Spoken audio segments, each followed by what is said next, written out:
Hey yo, HungryHeath here again, and I'm back again for my weekly update, letting y'all know what's going on. And last week, on Monday, I went again to the vision doctor to check and see if I have any progress or regression. She told me that my eyes are technically fine, that all the issues I'm having is still within my head. I have neurological. Well, she's saying your optic nerve isn't damaged or inflamed, so it looks like any vision issues is something to do with wherever the lesion is on his brain and how it's coordinating then when he sees things, how it is being interpreted by his brain. So she really wasn't, a lot of help because she did about the same thing the optometrist did back in July, and it was like, well, she was an ophthalmologist. I was just thinking she was going to do more and maybe even give more suggestions on how to treat, or if he was even, getting good treatment. And she was just like, just follow up with your neurologist, see you in 3 months again. So Yeah. I didn't know what the point is of going back to her since she's not really doing anything for it. Might as well just go to a regular optometrist. So I have to study up on that and see what I want to do. But then on Tuesday, the NT had scheduled me a hearing and balance test. So I went on to that one on Tuesday afternoon. And when I was 2 years old, I had spinal meningitis, and I was in the hospital for like 30 days or whatever.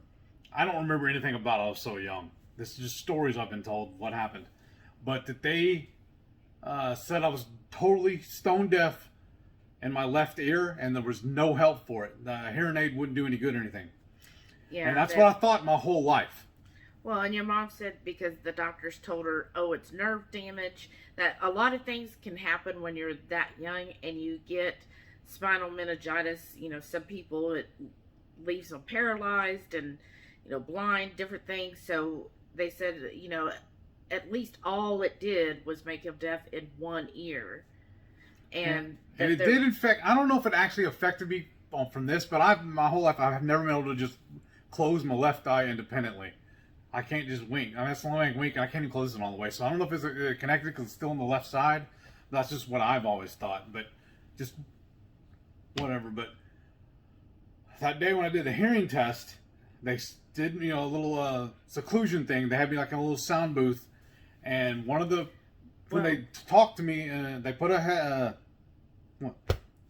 Well, the reason why we were getting the hearing test was also to check the crystals and the balance in his ears. Thank you.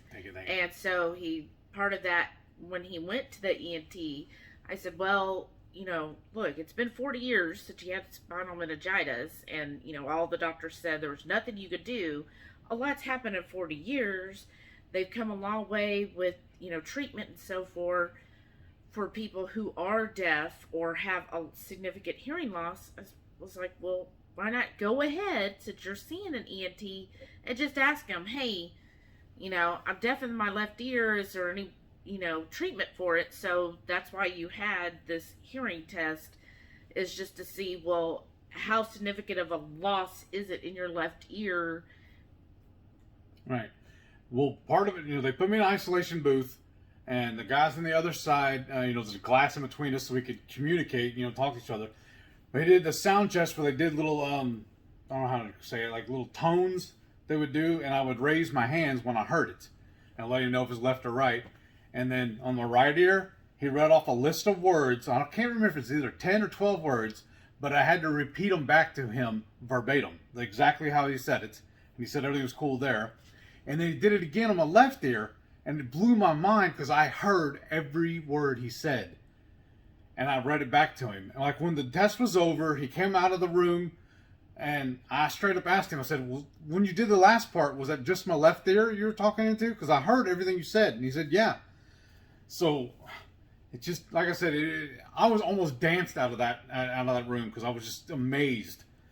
And he said that I have a little bit of hearing loss in my right ear. And he thinks it's because my right ear is overcompensating for my left ear, but that there is slight hearing in my left ear that possibly a hearing aid could fix.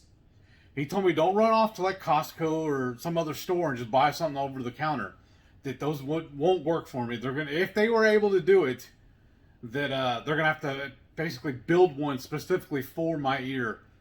And but I need to talk to he was just the tech, but I need to talk to the doctor, which I think we're set up for the 28th for the all the results on the test for that. So I'm really excited about that part, because it's mind blowing to me. Because like I said, for 42 years I haven't been able to use that left ear. I just tell everybody it's just for decoration, you know. So that was the good news. Yay! We finished up with that, and then I had to go do the balance test. So I'm going to show you pictures of that right now.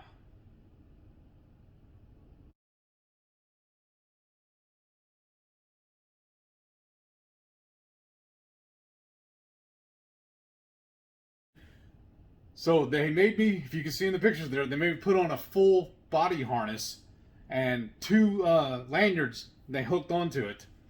And it felt like I was going to some kind of like amusement park ride, like, or one of the ones you see like whenever the carny folk roll into, like, you know, a mall parking lot and they put up all the little stuff. Because I'll climb this little contraption. They made me take my shoes off, and I climbed up on this thing. And the floor started moving. Well, it rocked back and forth, left and right, to check my balance. And I thought I did pretty good on that, but it wasn't until he made me stand there and close my eyes that I got totally disoriented. And like I was swaying all over the place, and a couple of times he had to grab me to keep me from falling. And that was real spooky. And then it was like the next day, or day and a half afterwards, I had developed again what they call a drop foot, and on my right foot, and it almost feels like I have a club foot. I don't know how else to describe it, but it's like my ankle and my foot are fused together. I don't have much motion in it, and so when I walk, I kind of drag the foot, and I have to watch out when I'm walking to actually I have to actually make sure that I pick my foot up or I'll trip over stuff. And when this flare up first started, I was having that problem with my left leg, but after the balance test, then my right leg started doing it. The doctor has prescribed me some more steroids for it. I started on those 2 days ago. I'm thinking they're helping because I'm feeling better. I'm walking around, getting around the house better. I'm using my cane again, so that's good. Because he had to go back to using the walker for like Thursday and Friday, and so we don't know if it's just from the balance test that the stress from doing that just caused it, or if maybe the medication he's on just isn't strong enough, or... And my neck's bothering me too, because you can see me every once in a while I have to pop my neck. It's been ever since then too, so I don't know if it snapped something on the lanyard or something. So we don't know. If you have any ideas, let us know. Please.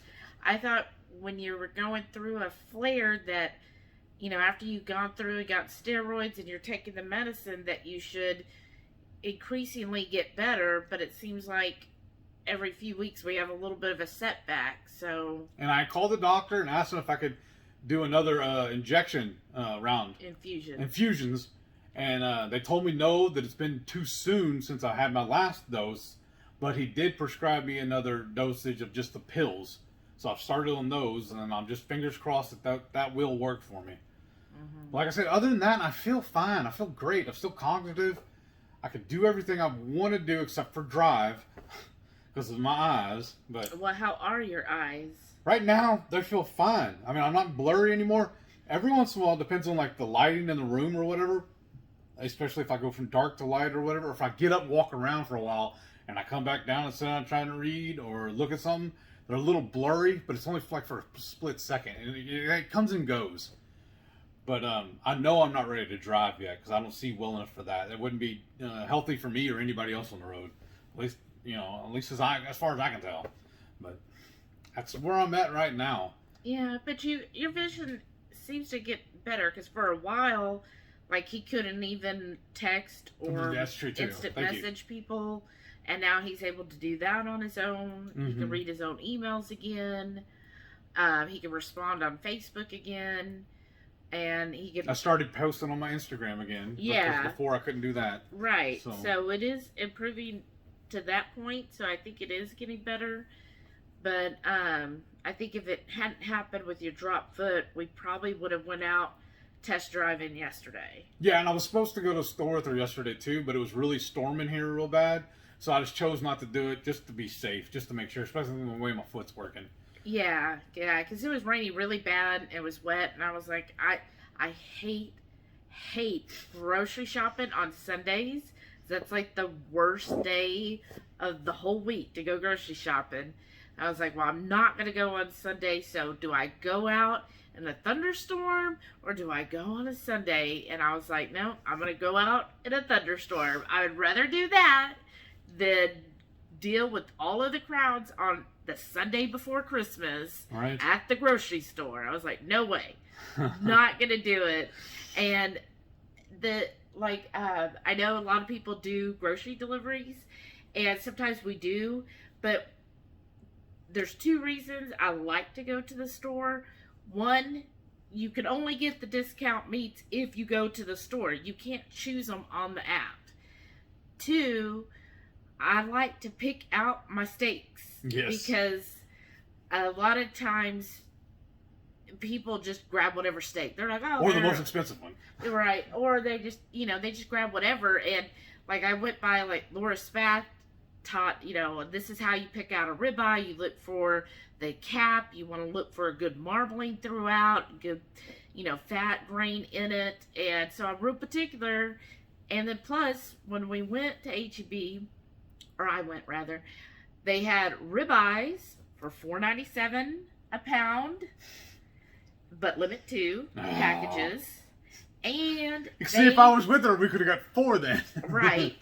And they had prime rib that was choice cut, which is the cheapest cut, but it was $3.77 a pound. Limit 2, so I grabbed 2 of those too. And so I was, I wasn't gone for too long, so it was good getting out, getting that stuff. We're set for the week, set for Christmas. Yes. Set for the work week, and then he just chilled out at the house. And as soon as we finish this, we got to go meal prep for the week. We'll make some burgers, then we got to make the dog's food too. Yeah. So I feed my dog carnivore as well. So she gets, I look for the cheapest meats for the week. I make sure she gets her liver and bones, like raw bones. You want them to have good source of bones. And then also some calcium, which I use the eggshells for that. So I make her food every week. So she has that for the whole week. And then so Sunday's kind of like our whole meal prep. And then, just getting ready for work the next day. Mm-hmm. So this is what we ate last week.